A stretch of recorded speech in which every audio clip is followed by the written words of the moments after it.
देख रहे हैं देश प्रदेश और अब बात करते हैं नागरिकता संशोधन कानून सीएए के तहत पासपोर्ट नियमों में किए गए बदलाव की। 31 दिसंबर 2024 तक भारत आए अल्पसंख्यकों को बड़ी राहत देते हुए इन नियमों में क्या कुछ बदलाव किए गए हैं, दिखाते हैं आपको अपनी रिपोर्ट में। पड़ोसी देशों से 2024 तक भारत आए इमिग्रेंट्स के लिए केंद्र ने बड़े फैसले लिए हैं। अब पाकिस्तान, अफगानिस्तान और बांग्लादेश से 2024 तक भारत आए अल्पसंख्यकों को भारत में रहने की छूट मिल गई है। केंद्र सरकार ने भारत आए वहां के अल्पसंख्यकों को बड़ी राहत दी है, लेकिन इसी के साथ सरकार की शर्त ये है कि ये 31 दिसंबर 2024 तक भारत आए हों। अब हिंदू, सिख, बौद्ध, जैन, पारसी और ईसाई शरणार्थी बिना पासपोर्ट के भारत में रह सकेंगे। ये फैसला खासकर पाकिस्तान से आए हिंदुओं समेत हजारों लोगों के लिए राहत भरा कदम है। जान लेते हैं विस्तार से कि क्या है इमिग्रेशन एक्ट पर केंद्र का बड़ा फैसला। केंद्र ने नागरिकता संशोधन कानून सीएए के तहत पासपोर्ट नियमों में बदलाव किया है।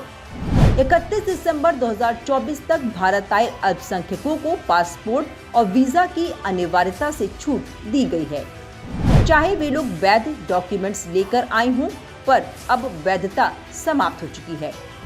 उन्हें पासपोर्ट या ट्रैवल डॉक्यूमेंट्स के बिना भी देश में रहने की अनुमति दी गई है। ये आदेश इमिग्रेशन एंड फॉरेनर्स एक्ट 2025 के तहत जारी किया गया है।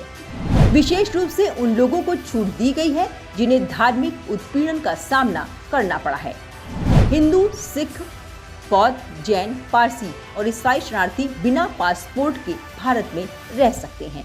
तो इससे बहुत सारा ऐसा लोग है जो 2002 के बाद भी आए हैं और हिंदू है, बांग्लादेश से प्रताड़ित होकर, पाकिस्तान से प्रताड़ित होकर, अफगानिस्तान से प्रताड़ित होकर आए हैं।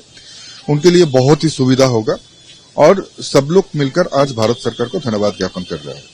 और उसके साथ साथ मैं ये भी कहूंगा कि जो गृह मंत्रालय का इनिशिएटिव है कि जो लोग यहाँ पर अवैध रूप से रह रहा है, जिनके पास डॉक्यूमेंट्स नहीं है, फिर भी भारत में इन्फिल्ट्रेशन करने के बाद वो लोग यहाँ वहां रह रहा है, उन लोगों को एक जगह पर लाने के लिए मुझे लगता है अगर उन लोगों के पास सही डॉक्यूमेंट्स नहीं है तो उन लोगों को डिटेन करने का जरूरत है या फिर उन लोगों को पुशबैक करने का जरूरत है।